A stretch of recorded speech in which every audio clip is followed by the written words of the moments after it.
Hey guys, I'm Anna, and today I'm going to show you how to fix self-mobile app not working. So first of all, you need to make sure you're running the latest version of the app. Open up App Store on your device, and then tap on this search icon in the bottom right corner. Then search for the self-mobile app, and if you see this update button right next to the app name, simply tap on it to make sure you're running the latest version of the app. But if you still encounter this issue, then you need to clear App Cache. Go to your device settings and then scroll all the way down to General and tap on it. Then tap on iPhone Storage. From here, search for the self-mobile app and then tap on it. Once you're on this screen, you need to tap on Offload App. Tap again to confirm. It'll take a bit for processing, and then a Reinstall button will show up. Simply tap on it to reinstall the app.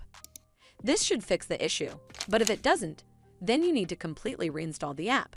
Follow the on-screen instructions to navigate all the way to the app page. Once you're on this screen, tap on Delete App to uninstall the app from your device. Once uninstalled, you need to open up App Store and then search for the self-mobile app right over here in the search bar, and then click on this Get button to install it back on your device. Hopefully, this will fix the issue.